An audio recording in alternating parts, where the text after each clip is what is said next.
Hello and welcome to the Eating Disorder Therapist podcast. This is a podcast to help you find peace with food and overcome disordered eating. And I'm Harriet Frew, aka the Eating Disorder Therapist. And I'm so excited to share with you all kinds of stories, tips, information and guest interviews to help you on your journey in finding peace with food. So thank you so much for listening today. So today I am talking to Victoria Kleinsman, a Brit living her best life in the Netherlands. Victoria is a food freedom and body love coach, inspirational speaker, podcast host and writer, and she is certified in psychology, spirituality and the science of nutrition, and is also inspired greatly in her own work by her personal experience and walking the tumultuous recovery journey herself. Victoria has overcome anorexia, binge eating disorder, bulimia, and an abusive relationship. She struggled for over 20 years with poor body image and disordered eating. But I'm very happy to say that today, Victoria eats whatever she wants, when she wants, in any amount that she wants. She makes food choices from a place of nourishment and pleasure, and she is healthy, confident, and knows her worth. Her self-love is overflowing from within, and so she has, as she describes, oodles to give others. When reading about Victoria's story, I was absolutely struck by her openness and vulnerability in sharing, and also the level of transformation that Victoria has undergone. From being completely food obsessed and self-loathing of her body, in the depths of despair with her self-esteem, to being in a very different place today. I sense that this is going to be a truly inspiring and uplifting conversation to provide hope for what is absolutely possible in recovery. Let's get to the conversation. So just to make you aware, I have some training days that I'm running throughout the autumn, winter and into the spring next year.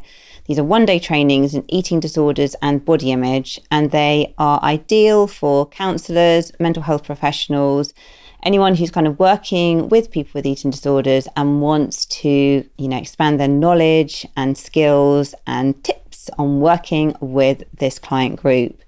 So my next course will be on Saturday, the 24th of September, and that will be in eating disorders. And then I'll be running like a body image course the next month, eating disorders the next month, subsequently right through the winter and into the spring next year. So if you're interested in finding out more, do go to the eatingdisordertherapist.co.uk and you can find out more and also get in touch with me about booking a place. On this training for the eating disorders, you'll get a really good understanding about the different types of eating disorders. You'll explore typical causes of eating disorders and understand how to create a psychological formulation for your client. And then I will take you through specific skills, knowledge and strategies that I use and when working with people with eating disorders, drawing on my experience of working in the NHS for almost 20 years and also in private practice. So I draw on motivational enhancement therapy, cognitive behaviour therapy, compassion-focused therapy, a bit of CAT therapy, cognitive analytic therapy, but pulling all these different ways of working together in a way that's very sort of tailored for working with people with eating disorders. So yeah, if you're interested in that, do head over to my website, theeatingdisordertherapist.co.uk and click on the training tab. Hi, Victoria. Thank you so much for coming on the podcast today. Good morning, Harriet. It's a pleasure and I'm really excited for the conversation. Me too. So Victoria, please can you firstly just introduce yourself to the listeners? Absolutely. So my name is Victoria Kleinsman and my title is a food freedom and body love coach. And I help women to make peace with food, become besties with their body and fall madly in love with themselves. So that's kind of like my tagline, if you like. Oh, thank you. So Victoria, when I was kind of doing a bit of research on you, as I do before I kind of, do these podcasts, and one thing that really jumped out about you was the fact that you really wear your heart on your sleeve. You are a huge empath, and I just think your warmth just like springs off the page. So I wanted to really acknowledge that about you. Thank you. I received that. Thank you. But one thing I just thought would be helpful just to explore a bit first is I think, probably quite a lot of people listening might identify with being kind of a real empath and being quite sensitive and experiencing their emotions quite deeply. And I guess, I experience this too. And there's pros and cons of that, aren't there, of how we show up in the world and being like that. So I just wondered as well, like, could you just perhaps just explain a little bit for you, like some of the real benefits of that, but also as well, how it's been quite hard sometimes for you? Definitely. Throughout my personal and spiritual development journey, I've learned more and more that whenever we put a wall up due to past pain or due to past trauma to protect ourselves, we can't just pick and choose what emotions or what perhaps potential triggers we're protecting ourselves from. Because when we have a wall up, let's say against intimacy or the fear from the pain of rejection, we also have a wall up for experiencing happiness and joy and love, because we can't pick or choose. So because I naturally am a very courageous, brave person, so that does run through my veins, if you like, I do naturally have those characteristics. However, I've learned that the more you just have your heart on your sleeve, the more open you are. Yes, you experience the depth of the pain, which I now understand is always teaching us something. We can always grow from that.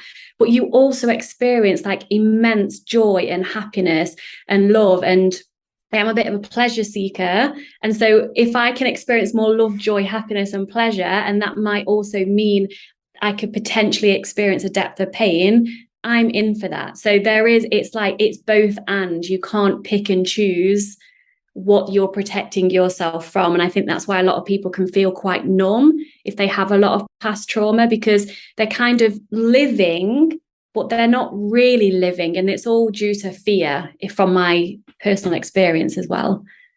Well, thanks so much for sharing that, because I think it's incredibly validating for people to hear that. Because I think particularly, when you're struggling with an eating disorder, the focus on body image, the focus on food, it is a way, isn't it, often of numbing and dissociating from pain.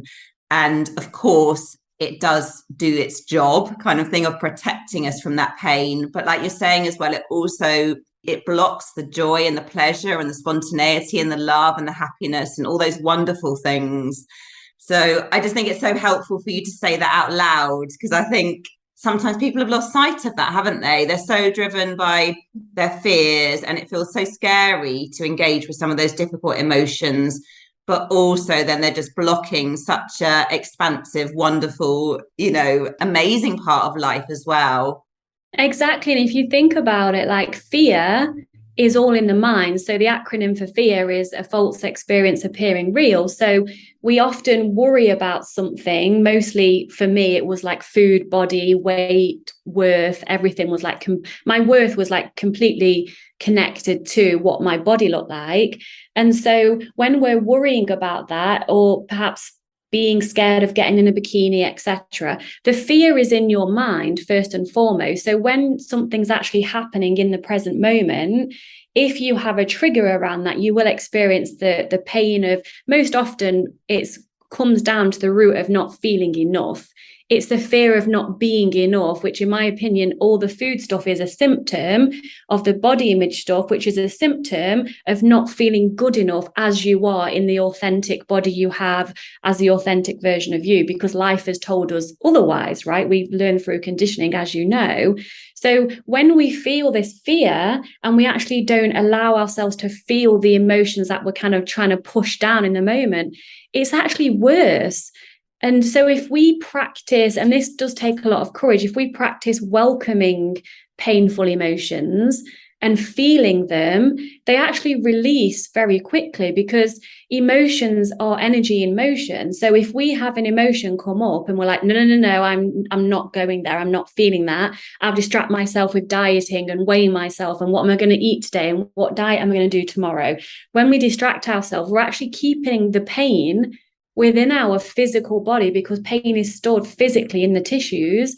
And so we think we're protecting ourselves from pain, but actually it's a lot worse over time. It's the fear of the feeling the pain, because as children, when we experience like rejection or whatever it may be, we don't know how to feel that. We feel so overwhelmed as children, we don't know how to process it. So we're not expected to process it as children, but it's our responsibility as an adult, regardless of what trauma we've had, to welcome that pain and to feel it with support, of course, to start with. And then you realize, wait a minute, I am strong enough to feel this pain. And yes, it hurts physically, but I'm okay. And I actually, the more I feel it, the less and less pain I experience over time, because it comes and it goes. You're not holding it in, if that makes sense. Yeah, no, I think it's put beautifully. And I'm just really grateful that we've done such a deep dive straight away. Right in there. Yeah. Yeah, but I think great points there. And I think, the fear we have sometimes of feeling and expressing these more painful emotions, and then we kind of block them, it makes things worse, doesn't it? And actually, often when we experience a feeling, it doesn't just kind of escalate to the point that we explode and we never stop crying, or we kind of the rage lasts for days. It's much more momentary, isn't it? And like you're saying, actually, when you actually allow yourself to feel these feelings and to kind of live through it, you can then start to develop, can't you, as well, that kind of self-trust and that confidence that you have some resilience and resources within to deal with some of these feelings. Yeah, I love what you said, Harriet. Like, when we really courageously go into the pain, we don't die, we don't explode, the sky doesn't fall down on us, which that's what the overwhelming fear of feeling pain, especially past pain, which is always stored and just layers and layers and layers get on as we go through life. We literally feel like we're going to die or something, like there's no physical possibility that you can feel that pain. But when you do it for the first time, you will cry a lot, you will journal a lot, you will express a lot. But then over time, it gets less and less dramatic. I remember my first coach, I went to her for eating problems. But of course, it's like yes, the food's definitely something we need to talk about, but it's a lot deeper than that. And my first piece of homework, if you like, was to practice intuitive eating, but that was a symptom homework. My depth homework was to feel my feelings. And I didn't really understand what that meant. So when she shared with me, Victoria, I want you to feel your feelings this week. And I was like, but what does that mean? And she said, well, for example, if you're watching a film or a movie, there's a sad scene and you want to cry. And how many of us stop, we feel that lump in our throat and the burning behind our eyes, and we kind of swallow it back down because we maybe perhaps think, oh, don't be silly, it's a movie, or I don't want to ruin my makeup, or whatever it may be. If you just allow that to come up, I cry every day. My fiance is just used to it now. He's just kind of like, there she goes again. And I love the fact that, because I'm then clear, right? I feel so clear and I'm available and open for all the love, joy, and etc. to come in. So when I practiced this, my first week of homework, I remember going to the gym and I was trying to do a one-legged squat. It's called a pistol squat. And I couldn't do it. And then I just felt this overwhelming sense of I wanted to cry. And of course, it wasn't the fact I couldn't do the pistol squat. It was linked to all the childhood stuff that I couldn't do. And I didn't express myself and I felt pressure to be good enough and all of that. So then I thought, no, okay, I need to allow myself to cry. So I didn't want to cry in the middle of the gym floor. So I went to the toilet. There's things you can do practically to allow yourself to feel. And I sat in the toilet and cried for a bit, and then laughed at myself and put my hand on my heart and was like, sweetheart, that's so cute how you've literally just cried over the fact you can't do a squat. And then I came back feeling so much better. So for the listeners to understand what it means to feel your feelings, it's simply, if you feel anger, express that in the safest way possible for you. Dance, scream into a pillow, go boxing. It's the simple expression of how you feel and holding space for you while you feel that, and then letting it go, and then repeat till the day you die. I'm assuming we have to keep doing it, right? We do. Yeah, that's beautifully put. Yeah, and I really appreciate you sharing the examples there, because I think as well that people do really get a bit caught up in what does it mean to express my feelings, and I think it's just really helpful to talk about your experience there. No, thank you. And what helped me as well was the emotional wheel. So when my coach used to say to me, how do you feel? And I'd just go, fine, or okay. And she'd be like, no, but how do you feel? And I was like, because I was so in my head, so disconnected from my body because of all the dieting I'd done, all the meal plans I'd followed. Like I was completely ignoring my body. I was not in a relationship with my body at all. It was just something that I lived in, but I never liked because it was never good enough. And I feel so sad, like remembering how I used to feel that way. I didn't know how I felt because feelings are stored in the physical body. So to practice looking at the wheel of emotion and being like, 5 times a day, I'd set my alarm on my phone and just be like, how am I feeling? So I'll take a moment because it was important to me. And I invested in myself with a coach, which is also a big point of investing with money as well. I was like, right, how am I feeling? And I'd look at the emotional wheel and just practice asking my body as if it was a child, like, hey, how do you feel right now? And if sometimes I didn't know, that was also okay. I then practiced self-compassion, which is, in my opinion, the biggest and most deepest thing you will do for yourself is understand how to pour self-compassion and understanding to whatever you're going through and holding yourself in that. Yeah, no, thank you so much for sharing that. So, Victoria, what I'm so struck by with your story is your level of transformation because of, reading about you and, looking into things more. I can really see that you were just absolutely preoccupied with food, with dieting. You had so much self-loathing. Your self-esteem was on the floor. Your relationships were not great, or your romantic relationship. There was so many things going on. So could you talk us a little bit about, through your journey and just, because I think it's just so hopeful and inspirational to the listeners because you really have made such a transformation. Thank you, Harriet. And I would love to share with the listeners. And, the first thing that came to mind when you were asking me that question was, I like to learn things the hard way, right? So the person that I am, and I'm sure many of your listeners and the clients and the patients that you work with are similar, we tend to have very A-type personalities, kind of all or nothing, perfectionists. And that's what I find kind of chronic dieters and people who struggle with eating disorders, they tend to have that kind of underlying personality.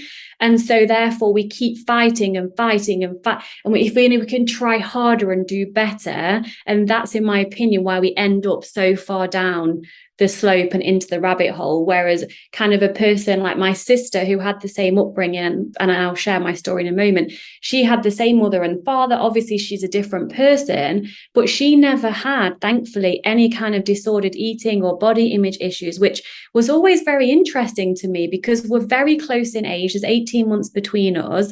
And she didn't have any of the things that I experienced, although she was influenced by the same mother and father. So I think personality does come into it for sure. But my story is when I started dieting from the age of 9 with my mom, I wasn't classed as overweight. I don't even like to use that word now in my coaching because over what weight, right? I mean, BMI is bullshit, misunderstood information, if you ask me. But I wasn't overweight or anything like that. I was very active, but I was in a codependent relationship with my mother, which I've only realized in the last couple of years through therapy. And therefore I did everything she did. It was like I took it on as my responsibility to like make her happy and all of that. So whatever she did, I copied. My mum also loved the fact that I wanted to do what she was doing. So we was this like unbreakable team, and I wanted to be like her and she wanted to be like me in this kind of strange love bubble that we didn't realize wasn't perhaps quite normal. So I followed Weight Watchers, and my personality of perfectionism and overachieving was already developed by then. So I would be given a set amount of points per day by my mum because obviously I was too young to actually diet. And I also went to the meetings with her for weigh-ins to see her get weighed. And I'd be given a set amount of points, but I remember hitting that for a couple of days and then being like, well, if I just go like 2 points lower, then I'm like overachieving at this thing that we're doing together. Therefore, my mum will be like so proud of me and I'll be doing such a good job. So it started off that way. And then fast forward to the age of 13, I developed anorexia nervosa, tried to hide it from my mum as long as possible by like wearing baggy clothes. And your mum always knows, thankfully, like I was very blessed to have a very loving mother, but she noticed quite early on. And because I was under her care, which is a good thing, I was kind of forced into recovery. if you like. I didn't want to recover in any way, shape, or form. I wasn't recovered mentally until 5 years ago, actually. But physically, I was like force fed and weighed every week and had the counselling, which I didn't want either. I feel sorry for the psychotherapist who tried to help me, because I would just sit there and just not want to talk at all. That was quite blurry, that time of my life. But I remember being so petrified of food. I would rather if someone pulled a gun on me than try to make me eat a meal. And I've actually done a lot of research since, and I'd love to have your view on this as well, Harriet, before I continue with the rest of my story. Tabitha Ferrara, who's an eating disorder specialist with anorexia, she says that her theory, with research backed behind her theory, that anorexia it's a genetic, not a mutation, but it's a gene that can be switched on when you're in energy deficit for quite a considerable amount of time. I can relate to that because there was no willpower involved for me when I didn't want to eat. What are your thoughts on that? Yeah, no, I mean, a really interesting one. I mean, I think it's definitely true. It makes a lot of sense, doesn't it? That I think, some people have more that kind of genetic predisposition, and it kind of can get switched on. And then then you becomes very sort of habitual, doesn't it? And like you're saying, like perhaps not having the willpower, it just perhaps became normal and something that felt really good and safe and positive and was very rewarding. And I think I'm just thinking back to the Minnesota starvation study as well. It's just, we know, don't we, that once you get into starvation, it does seem to change the human brain, doesn't it? And I guess it's something about survival, but it becomes very, very difficult to kind of let go of those behaviors, and it becomes kind of very, very rigid, something that's very sort of black and white. Yeah, and I think really, really hard to kind of let go of once you're sort of down that rabbit hole. Yeah, which is why I was so glad I kind of was forced by my parents, if you like, to recover. And so I started off, I remember watching a movie. It was very strange. My grandma had died kind of in close proximity until I was diagnosed. I'm not sure if that was related, probably unconsciously, because it was my mum's mum, and obviously seeing my mum upset and me feeling responsible for my mum's emotions, it probably was a kind of like, oh my gosh, I need to control something. And I've always been praised for losing weight. So therefore, like, this movie was about anorexia, weirdly enough, and how harmful it was. But for some effed up reason, I took inspiration from the movie, which was not the point of the movie. And I did gymnastics at the time as well. And this person was also into gymnastics, so I could relate to this person. And also in the movie, the person got a lot of attention because she was sick. So I think through therapy, I've understood that perhaps unconsciously I was desiring more attention or wanting to be cared for. So I didn't have to be responsible for something all the time. Possibly that had something to do with it. But either way, I was anorexic for between the age of 13 until about 18. Took a long time to recover physically, and I was still very small, but I was in the healthy weight range. I wasn't in danger of like malnutrition or dying, basically. And then my relationship with food after that for a couple of years was, I would never say it was ever normal until now.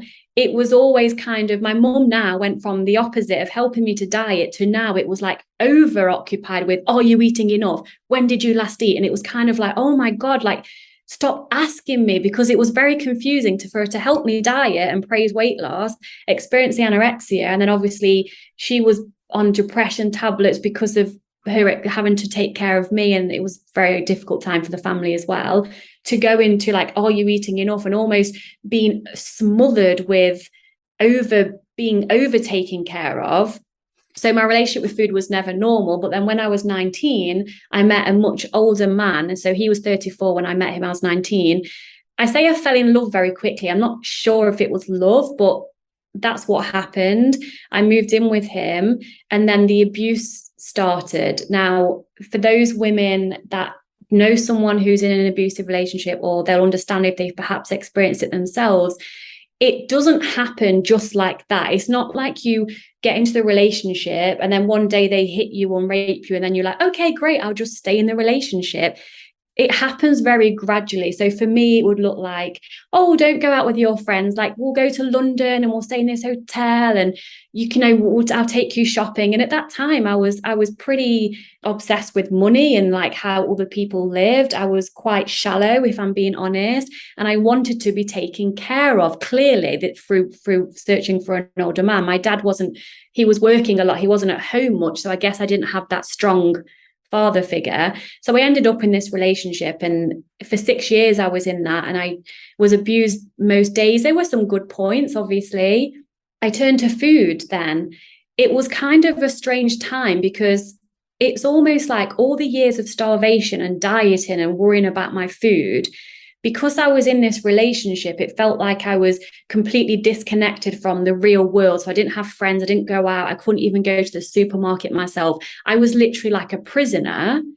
It was almost like, okay, now I can eat because I'm not going anywhere anyway. He wanted me to get fatter because I got less attention when we were out together. So it was almost like a permission slip to eat everything I'd ever wanted to eat from the age of 9 when I started dieting. So I ate and put a lot of weight on very quickly. He would swap his characteristics between how incredibly attractive I am to how fat I was. And it was all a lot of emotional abuse as well. And then I remember one time I wanted to try and eat healthy in the relationship, and he would say, I'm not buying healthy food, so you can either starve or eat what I eat. So it was a lot of suppression and abuse. So I just kind of thought, what, fuck it. What's the point in living? I'm just going to eat. That was my life for 6 years. I was diagnosed with binge eating disorder. I went to the doctor, and nothing much changed in that relationship. When I left that relationship, which is literally like an episode of Coronation Street, Harry, how I left. I mean, I'm laughing, I bring humor into it. It's not funny, but I deal with things by lighting it up a little bit, because it's made me the person I am today. So I left that relationship, and then I found the gym. And the gym was like a thing for me. So bearing in mind, I'd gone from the age of 19 to the age of 25, having no social life, no friends, going nowhere, doing nothing, not seeing my family, not going to my sister's wedding, to all of a sudden I can go to the shop by myself. And I remember walking into Tesco and being like, at 25, being like, oh my God, I'm in a supermarket by myself. And the liberation of just being free was indescribable. And then I found the gym, and it wasn't to do with weight loss. It was just something to do. I've always been into gymnastics and fitness, and it was just to find myself again. Well, the gym was my new obsession because it helped me to process my emotions. I didn't go for therapy. I'm not really sure why. All the anger, the shame, the regret, the resentment, everything that was inside of me came out through physical exercise. And I lost weight very quickly. I all of a sudden had a 6-pack. Everyone was like praising me. And then it brought back old behaviors of like, wow, if I look this way, everybody loves me. I'm safe. I'm happy. Like, not actually happy, but you feel happy because you feel safe because you're being praised externally the whole time. And then that took me down the rabbit hole of bulimia, because I started dieting again. And I honestly say, I think anorexia is completely different to bulimia from my personal experience. But I say this in podcast interviews that anorexia for me, as I've shared, it wasn't necessarily about willpower, but it started off wanting to be skinny. When I was in the gym world, it wasn't just being lean. You had to be lean. You had to have shape at this. You had to have water retention here and not there. It was so micromanaged, and the way you would micromanage your body, that damaged me so much more than the anorexia, honestly, from my experience. So then I would starve myself and eat chicken and broccoli, and that's it in the day. Ride 9 horses a day, because I worked with horses as well, train twice a day, and then just go to the supermarket at the end of the day and just binge my face off every night. And then it just was on repeat. I don't know how my body sustained itself. I wasn't nourishing it. I looked, quote, incredible because I was doing fitness modeling. I was getting praised. But behind the scenes, I was purging with laxatives, over excessive exercise, trying to make myself sick. Thank goodness I've somehow physically couldn't, and I'm so grateful for that. And then it wasn't until I was 30, which as we record this, that was only 5 years ago, I went to Egypt on holiday, met a Dutchman, Wouter, who's now my fiance. Met him when I was in the full bulimia, like, tiny body, 9% body fat. And I remember him saying to me, because I was in an all-inclusive holiday, and he was like, why don't you eat anything? So I wouldn't eat breakfast. I'd go on a 10-mile run in the Egyptian heat in the morning. I wouldn't eat breakfast. I wouldn't eat lunch. And then in the evening, I'd go to the gym, and then I would just go and eat dessert from the dessert buffet all night. And again, I don't know how, and then take laxatives, and then my poor body. And so when I met him, I fell in love. He came to England every weekend for 3 months. He flew over from Holland to England every single weekend for 3 months. I just followed my heart and thought, you know what? What's the worst that can happen? One of us needs to move somewhere, because the travel's like, even though I wasn't having to do much effort, it was a lot for him. So the first time ever, I guess I just followed my heart and just jumped in with both feet, decided to move here. Here I am. And it was his catalyst of love and support and personal development that started my healing journey from eating disorders, body hate, body dysmorphia, like all of that. And then 5 years on, it's almost like I'm talking like about a past life, because I feel so secure in my recovery. And this is what I help women with. And I love myself so much. And I say that with so much emotion behind that, because I never thought, first of all, I thought self-love was just someone being arrogant. But I just can't actually believe I'm in this position. And I, like I say at the beginning of my story, I needed to learn the hard way. And I've learned all of my lessons, and I now have the depth of the compassion and the wisdom and the empathy to help women through a hell of a lot. So that's my story. That's my story in a chocolate nutshell, basically. Well, thank you so much for sharing. I really just appreciate, and I know the listeners will, just that real openness and vulnerability. And I think it's just so hopeful and inspiring as well, because you really were in the absolute depths, weren't you? The absolute obsession. And what strikes me as well, like the thread running through your story, is a lot about relationships, isn't it?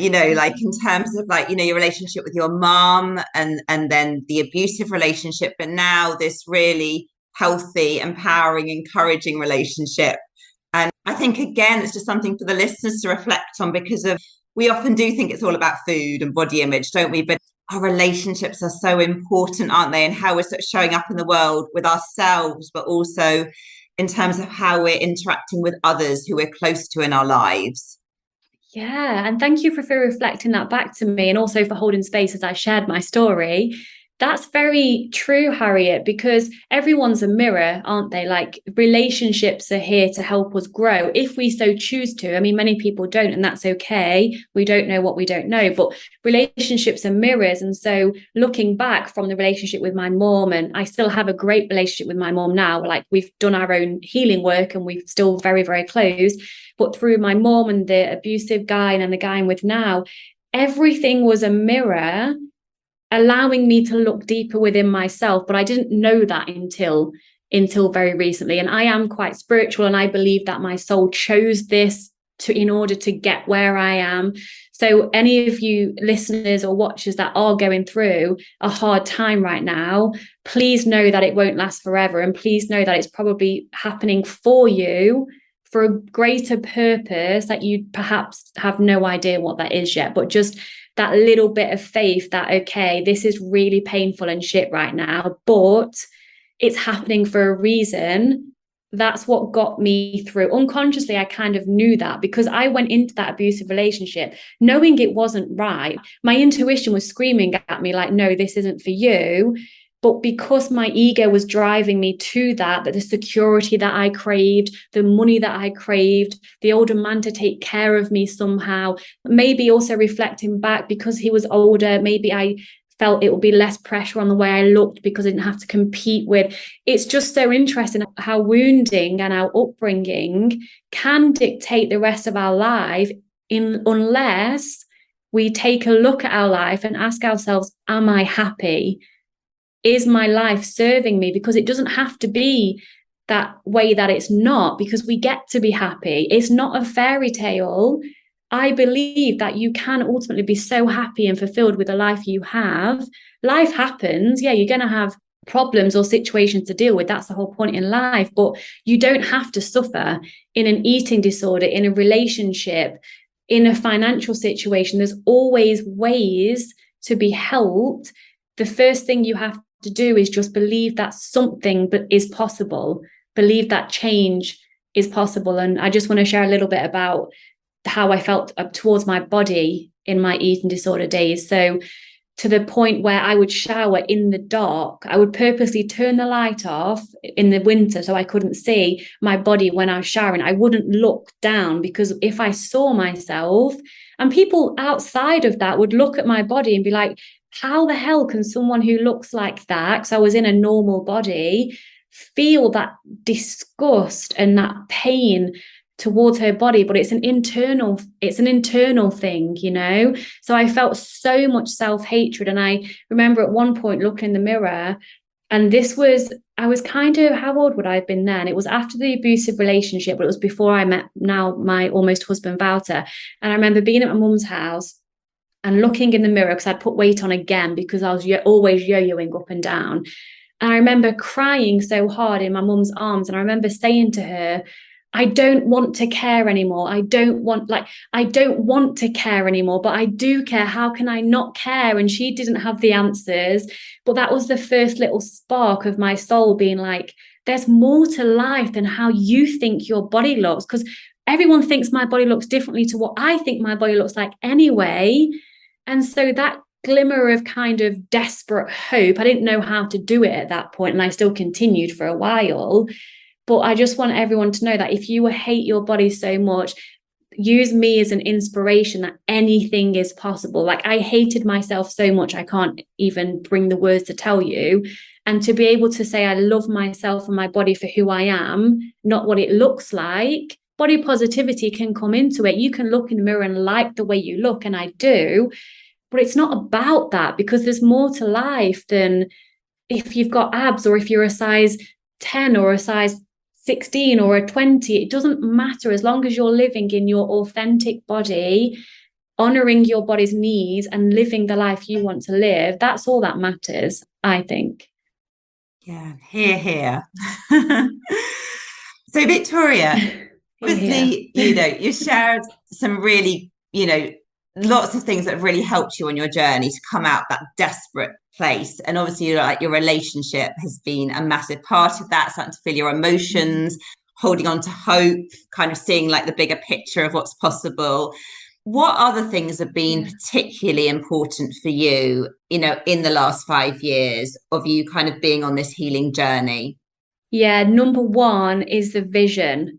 Because if you imagine you get in a car and you start to drive, and then you question maybe, well, where are you driving to? Well, exactly. Unless you go on your Google Maps and type in a destination, you don't know where you're going. So I would sit there and say, I don't want this. I don't want this. But then I didn't know what I wanted. So what did I want?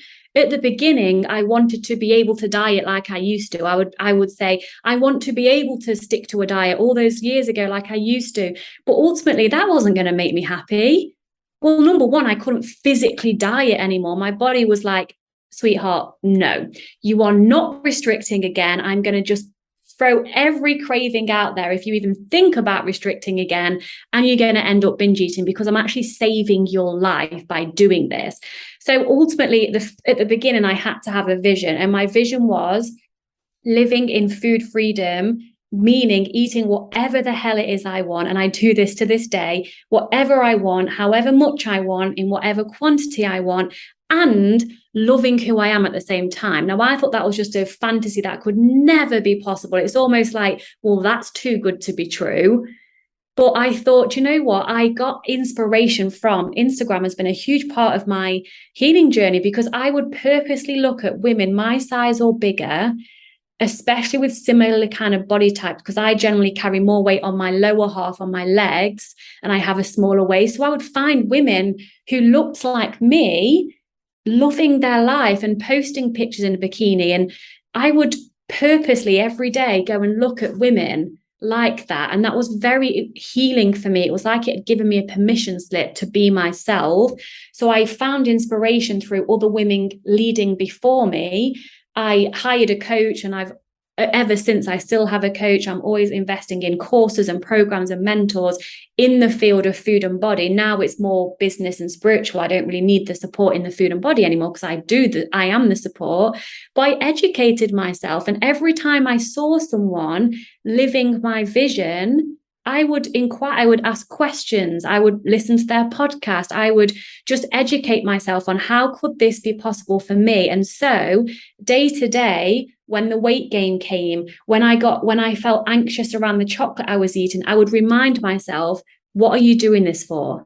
And what other choice do you have? So I would sit there, perhaps feel the anxiety or the judgment of the chocolate I was eating. And I'll be like, okay, just take a moment, pour compassion into yourself. And like, I call myself sweetheart, like, it's okay, sweetheart, that you're feeling this way. Just be with that.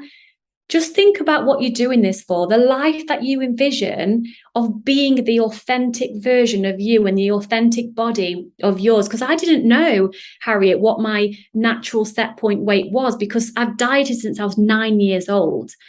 So I could look at my parents and my grandparents to see kind of what genetics body size I have, which genetics is number one dictator of like what your body's going to end up like. And then there's 108 other different factors that, why would you try and control 108 different factors when we can't control it? And so I just had to trust that whatever my body wants, I'm going to give to her. And whatever weight I end up at is whatever weight I end up at. And those that are looking at the video, this is the body I'm in now. And yes, it's still under the thin privilege umbrella, I guess. But I had no idea where I would end up. And I just had that vision, food freedom, body love, that is possible for me. So I would act as if I was already the food freedom, self-loving version of me. And that was hard. So when the judgments came, or when the time came to wear a summer dress or put a bikini on, and I had body image like freakouts, I'd be like, what would the most confident, self-loving version of me do right now? Okay, she would put on the bikini and not give a shit, and she would live her life. And so I kept showing up. It takes a lot of courage, and it's hard. But for me, that was the way forward. I kept showing up as the version of me that I wanted to be. And before you know it, I'm that person. There was a lot of trauma work I did, a lot of inner child work. There's a lot of emotional work you have to do. You can't mindset your way through a trauma response. But combined with a lot of would you like me to share some body image tips specifically that helped me? Yeah, lovely.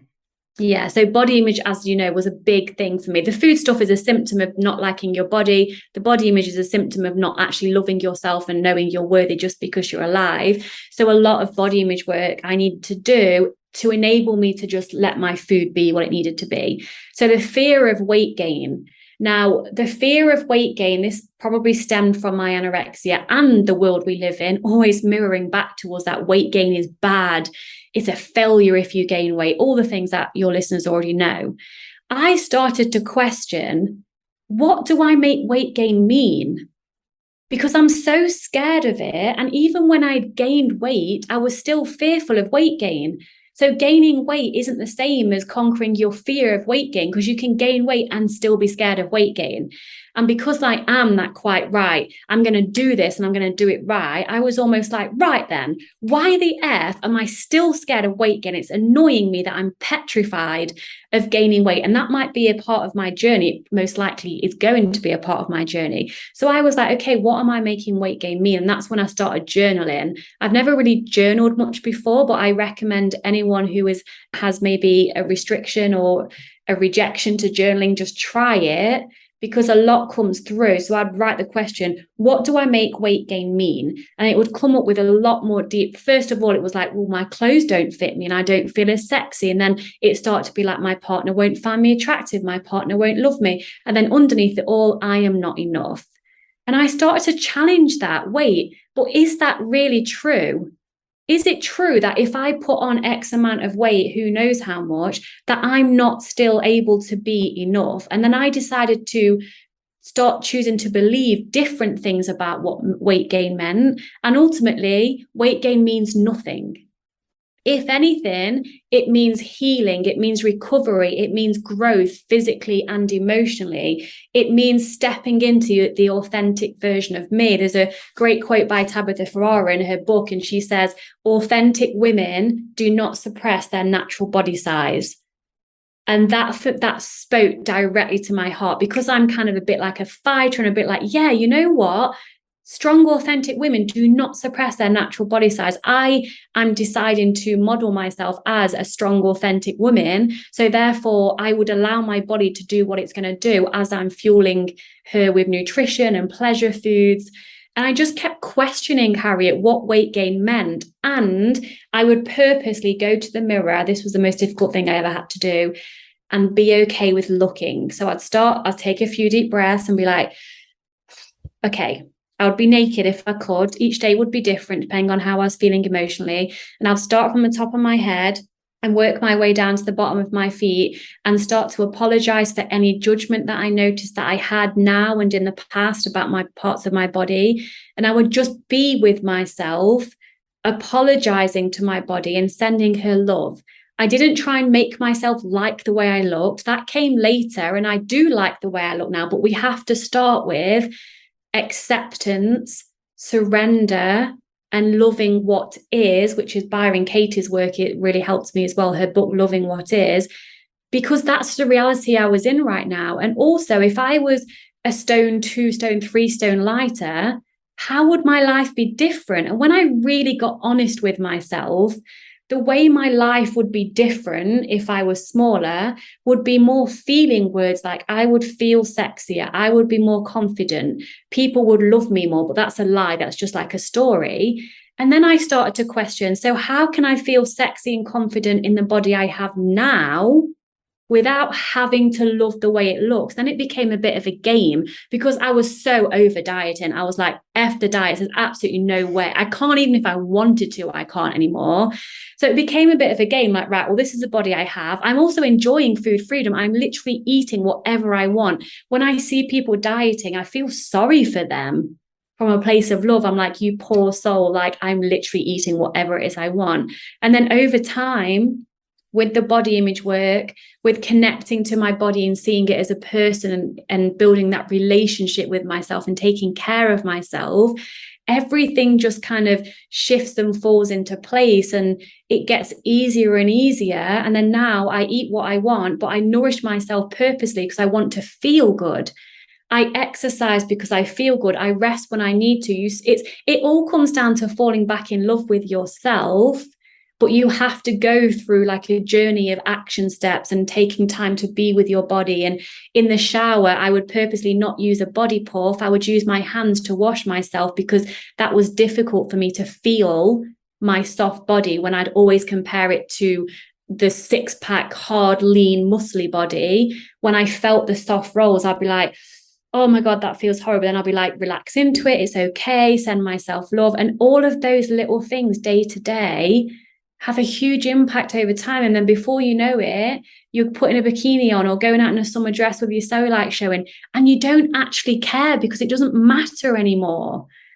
And that's where I'm at now. So everyone, this is possible for every single person in anorexia, bulimia, eating disorder, what in an abusive relationship. It's so possible for you to be in the place where I'm in. Don't allow yourself, which I used to do, to look at role models and think, well, they can do it because they're stronger than me, or they can do it, but I can't. If you had seen me in the depth and darkest times that I've been through, there's no way you would ever think that I could be standing in the position I am in today with as a woman I am today. So there is absolutely hope, and support is a big one.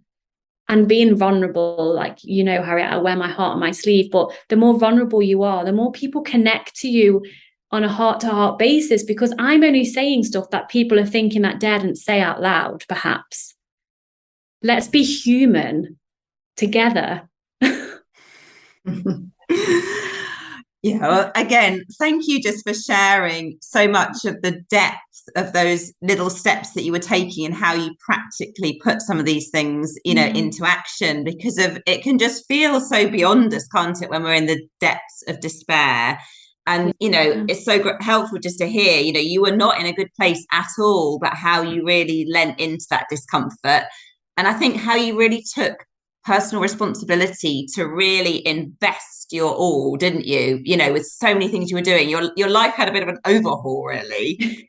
It did. And I blamed people for a long time. It was my ex-partner. It was a relationship with my mom. It was because of this. And then I was like, wait a minute. And this is all through personal development, through like, I'm obsessed with books. Like, my type A personality, it's still there. I use it to my advantage. So like in the work I do, I'm going to be the best coach there is around this area, not to compete anymore, because I don't care about that anymore, but it's like, I'm going to do the best I can. And so during the personal development, I kept hearing over and over again, take full responsibility for your life. And I would sit there and ponder, why am I to be responsible to be hit and raped and abused daily? But then I was like, responsibility is different to blame. I'm not taking blame. And then also, ultimately, I got to a higher point and higher perspective that I could look at my ex-boyfriend and not blame him either, because hurt people. And he had so much trauma. It's not an excuse. He is responsible for his actions, but I also was responsible for my actions. So I played a part in that, and it takes a while to get, well, it doesn't have to take a while. It took a while for me to get to this place of like, I was also responsible, and I could have left. I mean, I felt like I would probably have got shot or something at one point, but I could have made different choices. I didn't. So how would it feel like to take full responsibility, not blame, of what has happened to me in my life? And I've worked with so many women, and it's not about comparison, who have experienced that much trauma. It like literally breaks my heart when I hear what they've been through.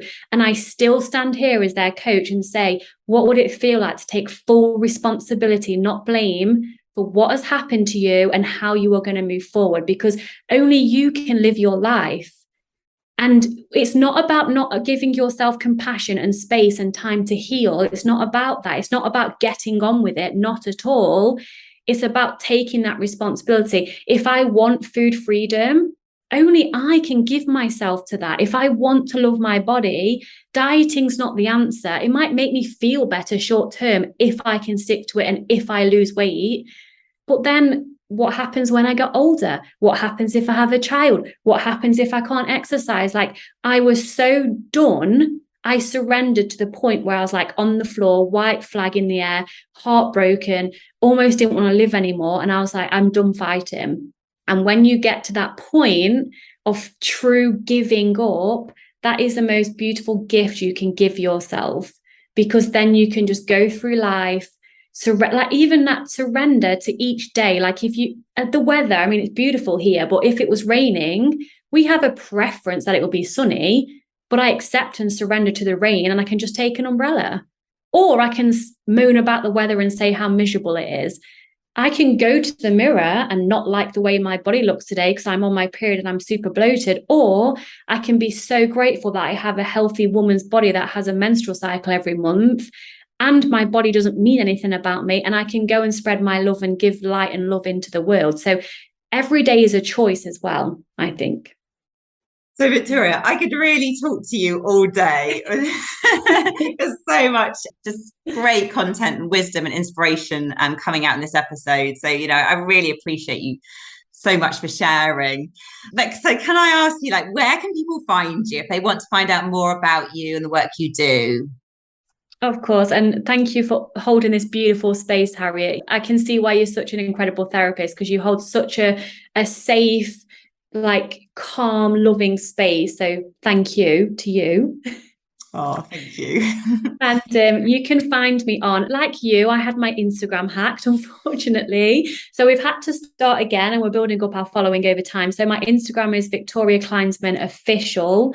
My website is victoriakleinsman.com. My Facebook is Victoria Kleinsman. And what I offer there, so come into my website, that's like my online home, if you like. My social links are there. I offer a free taste test of my paid online program. So every client that I work with on a one-to-one basis and during group coaching, they go through this 4-month online program called the Body Love Binge. And you can access the first 4 modules of that for free and get access to a free membership, so I can support you through those first few modules. So come and check that out. That's on my website and it's under the free taste test. I also have my own podcast, which Harriet's also been on, called The Body Love Binge. And come and say hi. Like, as you can probably tell, I love to connect heart to heart with people. I do have a assistant, but I personally am at the end of every single DM and message, because I am my brand and I am behind all of this. So when you reach out to me, I will send a voice note back and ask any questions anytime. And I work with women one-to-one as well, and in a group coaching environment. And it's all on my website, all the info. Okay, lovely. Well, thank you for that, Victoria. And I'll make sure all of those links are in the show notes. Thank you. Want to check them out. Thank you, Harriet. Okay, well, I just want to really thank you so much for coming on the podcast today. I just really appreciate your warmth and openness and vulnerability and authenticity. It's just such a joy to connect. And I know the listeners are going to get so much value. So thank you so much for giving your time. Oh, you are welcome. It's an absolute pleasure. Thank you for having me on. So I hope you enjoyed this conversation just as much as I did, and do go and check out all of Victoria's details in the show notes. If you're not following me already, do seek me out on Instagram at the eating disorder therapist _. And for further support with your relationship with food, do go to the eatingdisorderdtherapist.co.uk. If you enjoyed this podcast, I would be so grateful if you would follow, rate and review, as it helps it reach so many more listeners. Thank you so much for listening today, and I look forward to sharing another podcast episode with you very soon.